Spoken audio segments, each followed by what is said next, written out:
Welcome to IQ plus academy. दोस्तों, इस video में हम लोग प्रतियोगिता दर्पण दिसंबर 2022 के अंतर्राष्ट्रीय घटनाक्रम को देखेंगे। हमने इससे पहले वाले वीडियो में इसके कुछ टॉपिक्स को देखे थे, तो जो बचे हुए टॉपिक्स है उसको इसमें कंप्लीट करेंगे। तो चलिए हम देखते हैं अपने आज के पहले टॉपिक को। हमारा पहला टॉपिक है संयुक्त राष्ट्र मानवाधिकार परिषद में श्रीलंका के विरुद्ध प्रस्ताव स्वीकार, भारत ने मतदान में अनुपस्थिति दर्ज की। तो यहाँ पे जेनेवा में जो UNHCR है यानी United nation human right council, उसमें श्रीलंका में जो भी क्राइसिस चल रही है उससे रिलेटेड सुलह, जवाबदेही और मानवाधिकारों को बढ़ावा देने के लिए एक प्रस्ताव को स्वीकार किया गया है। इस प्रस्ताव में दोस्तों 20 देशों ने इसके पक्ष में मतदान दिया, लेकिन 7 देशों ने इसके विपक्ष में मतदान दिया, जिसमें से चाइना और पाकिस्तान इसमें शामिल है। तो दोस्तों इसमें भारत ने अपनी अनुपस्थिति दर्ज की है, तो उसी के बारे में बताया गया है। अच्छा, भारत के साथ और किन किन देशों ने अनुपस्थिति दर्ज की? जापान, नेपाल, कतर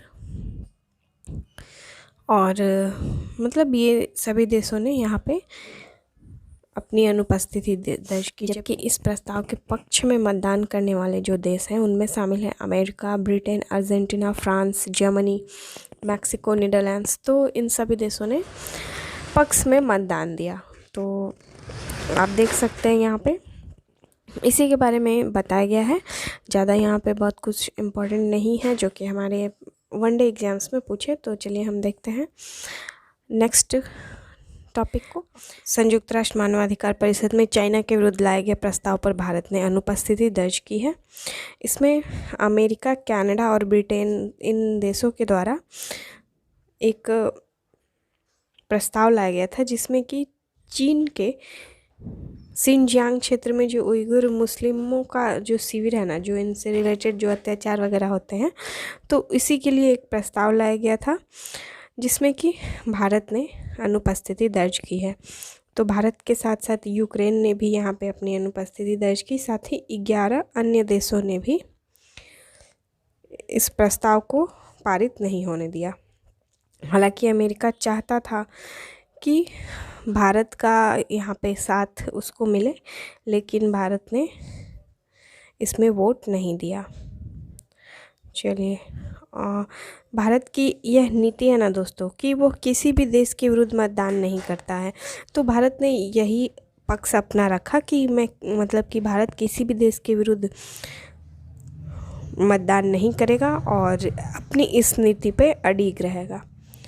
चलिए आगे हम देखेंगे दोस्तों। यहाँ पे बॉक्स में दिया हुआ है लिविंग प्लैनेट रिपोर्ट 2022। दोस्तों ये हमारे मेंस और प्रीलिम्स दोनों के दृष्टिकोण से काफ़ी महत्वपूर्ण है। तो चलिए हम इसको अच्छे से डिस्कस करते हैं।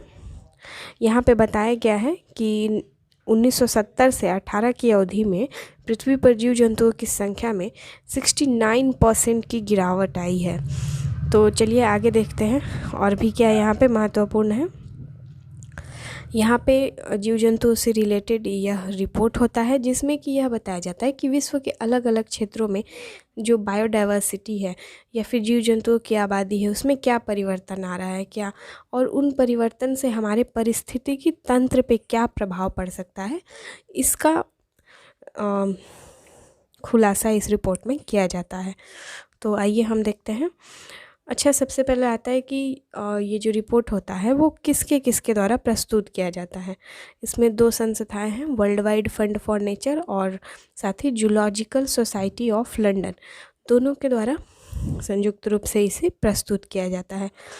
प्रश्न ये भी होता है कि ये कितने वर्ष के अंतराल पे निकाला जाता है, कितने वर्ष के गैप पे इसको प्रस्तुत किया जाता है। तो 2-2 वर्ष के गैप पे इस रिपोर्ट को लाया जाता है। मेन यहाँ पे बात क्या बताई गई है, चलिए वो देखते हैं।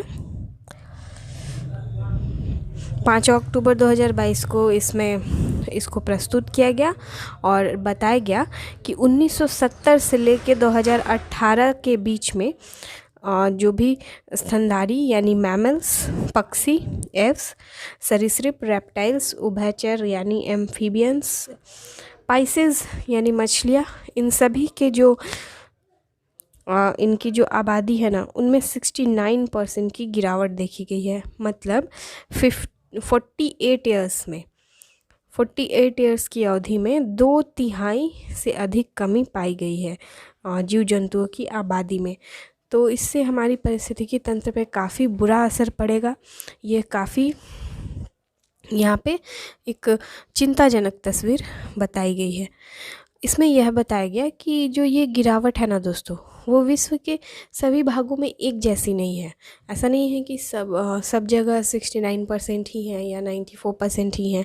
अलग अलग जगहों पे अलग अलग परसेंटेज यहाँ पे बताया गया है। यहाँ पे सबसे ज़्यादा अगर कहीं पे गिरावट पाई गई है ना दोस्तों, तो वो है लैटिन अमेरिका और कैरिबियाई क्षेत्र। यहाँ पे 1970 की तुलना में 94% का गिरावट देखा गया है। अगर हम यहाँ पे दूसरे नंबर पे बात करें तो दूसरे नंबर पे अफ्रीका में 66%, साथ ही एशिया और पैसिफिक क्षेत्र में 55%, उत्तरी अमेरिका में 20%, यूरोप और मध्य एशिया में 18% की गिरावट बताई गई है। चलिए आप यहाँ पे देख सकते हैं वही चीज़ें बताई गई हैं जो हमने अभी ऊपर देखा। इस रिपोर्ट में यह बताया गया ना दोस्तों कि अगर सबसे ज़्यादा किसी प्रजाति को हानि हुई है ना, मतलब कि सबसे ज़्यादा अगर किसी प्रजाति की आबादी घटी है तो वो ताज़े पानी में रहने वाले जो प्रजातियां हैं ना उनकी आबादी घटी है। लगभग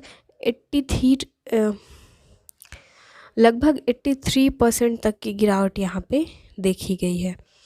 साथ ही जिसमें सबसे ज़्यादा अगर किसी जीव का घटा है तो वो है 95% वाइट टिप शार्क समाप्त हो गई हैं। फिर 71% तक जो अन्य शार्क है ना वो भी कम हो गई हैं। इसमें यह भी बताया गया कि 90% जो आर्द्रभूमि है, जो वेटलैंड्स है, वो पूरी तरह से समाप्त हो गए हैं। और साथ ही 1980 की तुलना में ओशन में 10 गुना प्लास्टिक जो है ना वो बढ़ गया है, जिसके वजह से 86% तक कछुओं और अनेक जीवों पर संकट मंडरा रहा है। तो यह काफ़ी क्रिटिकल कंडीशन है दोस्तों। चलिए आगे देखते हैं। अच्छा, आप इसको किस किस टॉपिक से कोरिलेट कर सकते हो मेंस में? दोस्तों, जो प्लास्टिक पॉल्यूशन से रिलेटेड अगर क्वेश्चन आता है तो उसमें आप इस लाइन को ऐड कर सकते हो और इसको भी बता सकते हो, मतलब कि इससे इफ़ेक्ट क्या क्या होता है। और जलवायु परिवर्तन वाला तो टॉपिक है ही, इसके अलावा बायोडाइवर्सिटी वाले में भी इसको ऐड किया जा सकता है। चलिए आगे देखेंगे। यहाँ पे बताया गया है कि वन्य जीवों को जो सबसे ज़्यादा नुकसान हो रहा है ना, वो इन 6 वजहों से हो रहा है। तो ये 6 वजह कौन कौन से हैं हम यहाँ पे देख लेते हैं। शिकार, खेती, जंगल की कटाई, प्रदूषण हो रहे हैं, जलवायु परिवर्तन और किसी भी नाजुक पर्यावरण में खतरनाक जीवों की प्रजातियों को बसाना। तो इन सभी वजहों से ना वन्य जीवों को बहुत ही ज़्यादा नुकसान हो रहा है। चलिए आगे क्या बताया गया है। World wide fund for nature की इस रिपोर्ट में वन्य जीवों की 5320 प्रजातियों की लगभग 32,000 की आबादी को ही शामिल किया गया है तथा इनवर्टिब्रेट्स, जेलीफिश, ऑक्टोपस, घोंघे, तितलियाँ जैसे बिना रीढ़ वाले जीव, रीढ़ की हड्डी वाली जो होती है ना, वो जीवों को इनमें शामिल नहीं किया गया है। तो सोचिए अभी इनको शामिल नहीं किया गया है तब इतना ज़्यादा परसेंटेज कम है, यानी कि जब इनको भी ऐड किया जाए तो और भी कंडीशन कुछ और दिख सकता है। चलिए, तो आई होप कि यहाँ पे आपको ये क्लियर हो गया होगा, समझ में आ गया होगा कि आप कहाँ कहाँ इसको ऐड कर सकते हैं। चलिए कहाँ कहाँ इस रिपोर्ट का आप यूज कर सकते हैं। नेक्स्ट है यहाँ पे टॉपिक, आप देख सकते हैं नेक्स्ट टॉपिक क्या है। यूक्रेन के 4 क्षेत्रों पर रूस ने कब्जा कर लिया है, अपने भूभाग में उसने शामिल कर लिया है। कौन कौन से एरिया हैं? लुहांस्क है, दोनेत्स्क है, खेरसान है, जपोरिजिया है। तो इन सभी को ना रसिया ने अपने क्षेत्र में, अपने भूभाग में शामिल करने की घोषणा कर दी है। तो बस आपको यहाँ पे ये नाम याद रखना है। द्वितीय विश्व युद्ध के बाद ना यह एक बहुत ही बड़ी घटना है जब किसी दूसरे देश की भूभाग को अपने देश में शामिल कर लिया गया है। तो यहाँ पे वही बताया गया है। चलिए आगे देखेंगे हम लोग। यहाँ पे हम लोग देख लेंगे थोड़ा सा नेटो के बारे में। चलिए नेटो के बारे में देखते हैं। सब कुछ तो नेटो में सदस्यता ग्रहण करने के मामले पर ही स्टार्ट हुआ, तो इसके बारे में थोड़ा जान लेंगे हम, क्योंकि हॉट टॉपिक है। तो प्रीलिम्स और मेंस दोनों से क्वेश्चंस यहाँ पे बन सकते हैं। चलिए, और नेटो क्या है दोस्तों? यह पश्चिमी देशों का एक सैन्य गठबंधन है। इसमें क्या होता है ना, जो भी सदस्य इस गठबंधन में शामिल होते हैं, हस्ताक्षर करते हैं, उनकी सुरक्षा का दायित्व नेटो के ऊपर होता है। जो भी सदस्य देश होते हैं, अगर उन पे कोई भी अन्य देश आक्रमण करता है तो सदस्य देश उसके पक्ष में रहते हैं, उसका साथ देते हैं। तो ये नेटो का मतलब आप समझ गए होंगे। इसका फुल फॉर्म भी पूछा जाता है, नॉर्थ अटलांटिक ट्रीटी ऑर्गेनाइजेशन इसका फुल फॉर्म है। अच्छा, अभी इसमें कितने देश हैं? कुल 30 देश इसमें शामिल हैं। इसमें 30 देश अभी तक शामिल हैं दोस्तों। जब इसको स्टार्ट किया गया था, स्टार्ट कब किया गया था? 1949 में। 1949 में इसकी स्थापना की गई थी। उस समय इसमें मात्र 12 देश शामिल थे। इस पॉइंट को भी आप अच्छे से याद रखेंगे।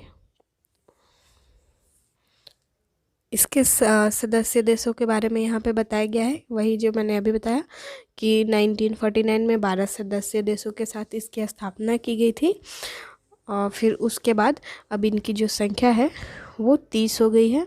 और इसमें जो 12 देश है ना, जो संस्थापक इसके सदस्य देश हैं, उनमें Belgium, Canada, Denmark, France, Iceland, Italy, Luxembourg, Netherlands, Norway, पुर्तगाल, यूके और यूएसए शामिल है।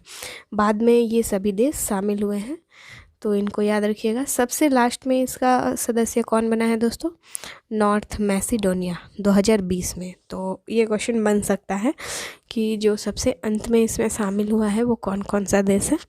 हालांकि अभी इसमें शामिल होने के लिए फिनलैंड और स्वीडन के द्वारा इसकी सदस्यता ग्रहण करने के लिए आवेदन किया गया है। तो यूक्रेन ने भी इसमें सदस्यता के लिए आवेदन दे दिया है। आई होप सारे टॉपिक्स इसके क्लियर हो गए होंगे आपके। तो आइए आगे हम देखते हैं नेक्स्ट अपने टॉपिक को। दोस्तों, एक काफ़ी चर्चा में रहा ये टॉपिक कि खांसी की दवा पीने से गाम्बिया में 66 बच्चों की मौत हो गई है। गाम्बिया जो कि अफ्रीकी कंट्री है, यहाँ पे एक कफ सिरप के वजह से बताया गया कि 66 बच्चों की मौत हो गई है, जिसकी वजह से भारत की फार्मास्यूटिकल्स इंडस्ट्री पे बहुत ही बड़ा धब्बा लगा है, क्योंकि जो ये सिरप है वो भारत से ही निर्यात किया गया था गाम्बिया को। अच्छा, कौन सी कंपनी ने गाम्बिया को यह निर्यात किया था? तो दोस्तों, यहाँ पे हरियाणा बेस्ड एक कंपनी है, मेड इन फार्मास्यूटिकल्स। आप यहाँ पे देख सकते हैं, हरियाणा की मेड इन फार्मास्यूटिकल्स के द्वारा इस खांसी के सिरप को गाम्बिया को निर्यात किया गया था। चलिए, ये जो मौत की एक सिर्फ आशंका बताई गई है, विश्व स्वास्थ्य संगठन ने सिर्फ एक आशंका जताई है, ऐसा नहीं है कि पूरी तरह से ब्लेम कर दिया है। अभी इस पे जांच चल रही है, उसके बाद पता चलेगा कि रियलिटी क्या है। हालांकि इस मामले में जो भी रिपोर्ट था, जो भी विस्तृत रिपोर्ट था, WHO को भारत में उपलब्ध नहीं कराया है। नेक्स्ट हमारा टॉपिक है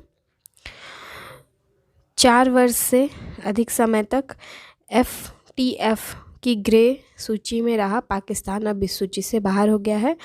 तो इसके बारे में बताया गया 2018 में पाकिस्तान को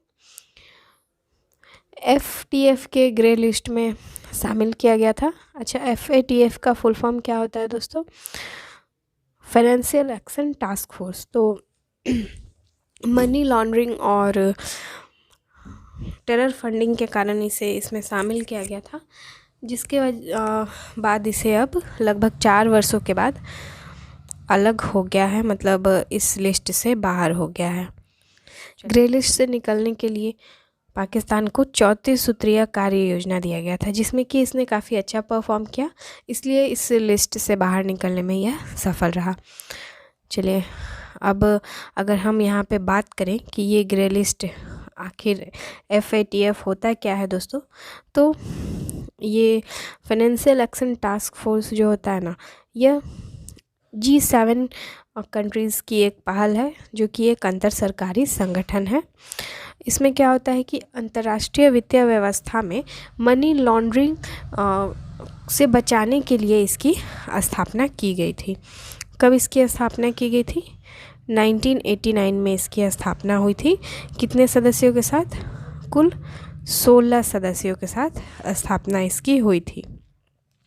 अगर अभी हम बात करें इसमें कितने सदस्य हैं दोस्तों? 37 कंट्रीज़ इसमें शामिल है, भारत के साथ इंडिया प्लस 37 कंट्रीज़, तो ये याद रखेंगे आप। अब आते हैं हम यहाँ पे देखते हैं कुछ अन्य। जब इसको दोस्तों जब इसकी स्थापना की गई थी ना, तो इसमें सिर्फ मनी लॉन्ड्रिंग से बचाने के लिए किया गया था अंतर्राष्ट्रीय वित्तीय व्यवस्था को। लेकिन आगे चल के 2001 में क्या होता है ना, जब अमेरिका पे आतंकी हमला होता है, उसके बाद इसमें आतंकी संगठनों का जो वित्त पोषण होता है, जो टेरर फंडिंग होता है, उसको भी इसमें शामिल कर दिया गया। तो क्वेश्चन हो सकता है कि जो आतंकी संगठनों का जो वित्त पोषण होता है वो इसमें कब शामिल किया गया था? तो 2001 में किया गया था। आप इसे याद रखेंगे। अच्छा दोस्तों, एक बात यहाँ पे मैं भूल गई बताना आपको कि यहाँ पे इंडिया प्लस 37 देश तो शामिल हैं ही, साथ ही इसमें 2 क्षेत्रीय संघ यानी EU और साथ ही गल्फ कॉरपोरेशन काउंसिल भी शामिल है। तो ये आप याद रखिएगा, यूरोपियन यूनियन और गल्फ कॉरपोरेशन काउंसिल इसमें शामिल है। चलिए, अब बात आती है कि अगर कोई देश ग्रे लिस्ट में शामिल हो जाता है तो किस तरह की परेशानियों से उसको सामना करना पड़ता है। देखिए दोस्तों, जब कोई भी इस लिस्ट में आता है ना, तो जो इसकी क्रेडिट रेटिंग होती है वो घट जाती है, जिसकी वजह से कोई भी जो इंटरनेशनल फाइनेंशियल ऑर्गेनाइजेशन होता है, जैसे वर्ल्ड बैंक हो गया या फिर IMF वगैरह, तो इन सभी से इनको लोन लेने में काफ़ी मुश्किल होती है। तो इस वजह से ये सही नहीं है किसी भी देश के लिए। अब पाकिस्तान इससे निकल गया है, तो अब लोन लेने में काफ़ी आसानी होगी, या किसी भी अंतर्राष्ट्रीय फाइनेंशियल ऑर्गेनाइजेशन जो होता है उससे लोन ले सकता है, और यहाँ की जो भी बिगड़ी हुई अर्थव्यवस्था है, चरमराई हुई अर्थव्यवस्था है, उसको सही करने में हेल्प मिल जाएगा। नेक्स्ट हमारा करंट है ग्लोबल हंगर इंडेक्स, जिसमें कि भारत की स्थिति काफ़ी ख़राब है। पिछले साल तो थोड़ी क्या बहुत ज़्यादा ख़राब ही थी, उससे भी ज़्यादा ख़राब हो गई है। पिछले वर्ष कितनी थी? 101। इस वर्ष कितनी है? 107। बस यहाँ पे फ़र्क कितना है कि पिछले वर्ष 128 देशों की सूची में 101 था, और इस बार 121 देशों की सूची में 107 है। चलिए आगे हम यहाँ पे देखते हैं। दोस्तों, ये प्रश्न हो सकता है कि एग्ज़ाम में जो हमारा फूड सिक्योरिटी वाला प्रश्न है ना, उसके साथ पूछा जा सके, क्योंकि जब ये रिपोर्ट आई ना, सेंट्रल गवर्नमेंट ने काफ़ी इसकी निंदा की और ये भी कहा कि भारत का जो छवि है ना वो पूरे वर्ल्ड में इस ख़राब किया जा रहा है। और साथ ही उन्होंने, जो सेंट्रल गवर्नमेंट है उनके द्वारा यह कहा गया कि भारत की छवि को ऐसे रूप में दिखाया जा रहा है कि भारत अपनी जो फूड सिक्योरिटी है उसको पूरा नहीं कर सकता है, या फिर जो भी इसकी पॉपुलेशन है उसकी न्यूट्रिशनल से रिलेटेड कोई भी आवश्यकताओं को पूरी नहीं कर सकता है। तो इसलिए मतलब हो सकता है कि इसे इकोनॉमिक्स में पूछा जा, या फिर करंट के लिए तो ये टॉपिक हॉट है ही। चलिए आगे बढ़ते हैं हम लोग। इस इंडेक्स में सबसे निचला स्थान किसको मिला है? यमन। यमन को 121वां स्थान प्राप्त हुआ है। यहाँ पे सबसे बुरे लगने वाली बात यह है ना दोस्तों कि इवन पाकिस्तान का भी जो रैंक है ना वो भारत से अच्छा है। जितने भी इसके पड़ोसी देश हैं ना उनकी स्थिति बहुत अच्छी है, मतलब भारत से अच्छी है, और पाकिस्तान की अच्छी है तो बुरी लगेगी ऑब्वियस। तो यहाँ पे देख सकते हैं आप लोग कि अफ़गानिस्तान को छोड़ के जितने भी पड़ोसी देश हैं उनकी स्थिति काफ़ी अच्छी है। श्रीलंका की अच्छी है, म्यांमार, नेपाल का 81, बांग्लादेश का 84, पाकिस्तान का 99। चलिए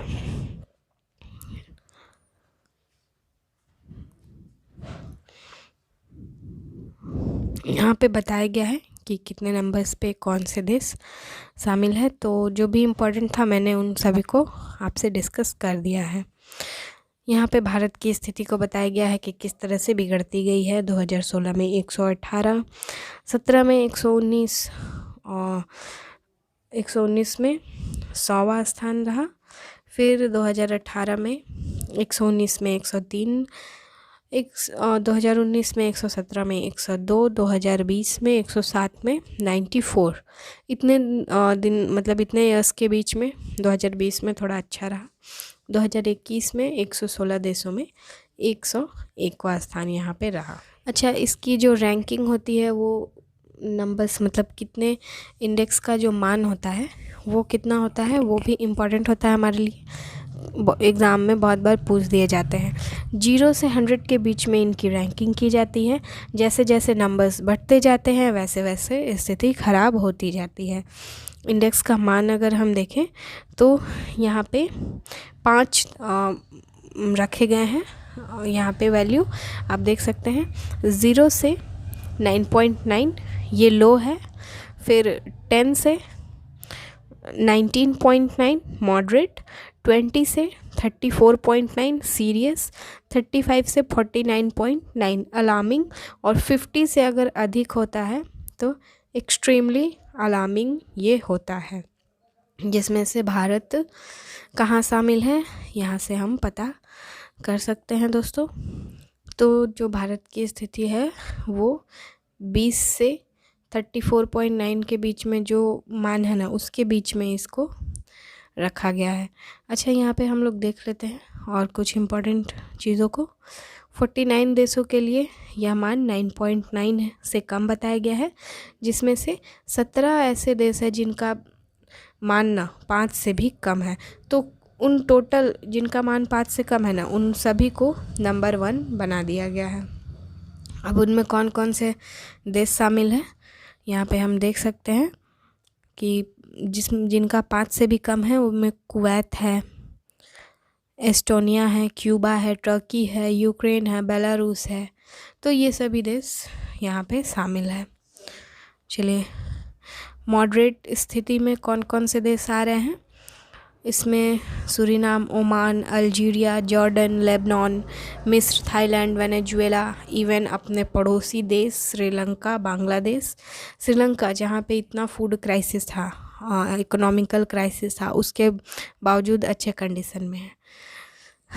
चलिए आगे देखते हैं। यहाँ पे हम ना देख लेते हैं कुछ जो हंगर इंडेक्स है उसके बारे में कि इसको जारी कौन करता है, इसमें कितने ज़्यादा पैरामीटर्स होते हैं, तो वो सभी देख लेते हैं। आइए, इसको जारी करता है वर्ल्ड हंगर हेल्फ जर्मनी और कंसर्न वर्ल्ड वाइड आयरलैंड। तो ये दोनों के द्वारा संयुक्त रूप से इसको जारी किया जाता है। हालांकि 2017 तक इसको वाशिंगटन की एक संस्था है IFPRI, तो इसके द्वारा ही इसको पब्लिश किया जाता था, लेकिन 2017 के बाद इन दोनों के द्वारा किया जाने लगा। अब इसमें कौन कौन से पैरामीटर्स होते हैं? 4 पैरामीटर्स इसमें शामिल होते हैं। Under nutrition, child wasting, child stunting, child mortality, तो ये सभी इसमें शामिल होते हैं। अंडर न्यूट्रिशन आपको पता ही होगा। अब हम अगर बात करें चाइल्ड वेस्टिंग क्या होता है, तो दोस्तों चाइल्ड वेस्टिंग का मतलब होता है ना 5 ईयर्स से कम उम्र के बच्चों में अंडर वेट, 5 ईयर के बच्चे हैं लेकिन जितना वेट होना चाहिए उतना नहीं है, तो वो चाइल्ड वेस्टिंग कहलाएगा। चाइल्ड स्टंटिंग क्या होता है? चाइल्ड स्टंटिंग का मतलब होता है ना 5 ईयर्स से कम बच्चों में हाइट का कम होना, जितना हाइट होना चाहिए वो उतना नहीं रहता है, और बाकी सब तो आपको पता ही होगा। चलिए, तो दोस्तों यहाँ पे हमारा इंटरनेशनल करंट ख़त्म हो गया है। अब हम आगे देखेंगे कुछ खेल वगैरह से रिलेटेड, ये सभी पॉइंट्स को देखेंगे। मैं आपको दिखाती हूँ। जो भी यहाँ पे इम्पोर्टेंट होगा ना, मैं उसको नेक्स्ट लेके आऊँगी। नोबेल पुरस्कार के बारे में बताया गया है। आपने ऑब्वियस ये सब पढ़ लिया होगा, लेकिन एक बार और पढ़ लेंगे तो रिवीजन हो जाएगा आपका, और इसमें काफ़ी डिटेल से दिया रहता है। चलिए, तो जो भी पुरस्कार हो गया यहाँ पे, और भी जो सामान्य ज्ञान हो गया, तो इन सभी को हम लोग नेक्स्ट में पढ़ेंगे। तो मिलते हैं आपसे नेक्स्ट वीडियो में। तब तक के लिए धन्यवाद दोस्तों। अगर वीडियो पसंद आती है तो प्लीज़ करके लाइक, शेयर और कमेंट ज़रूर करेंगे। तब तक के लिए धन्यवाद। जय हिंद।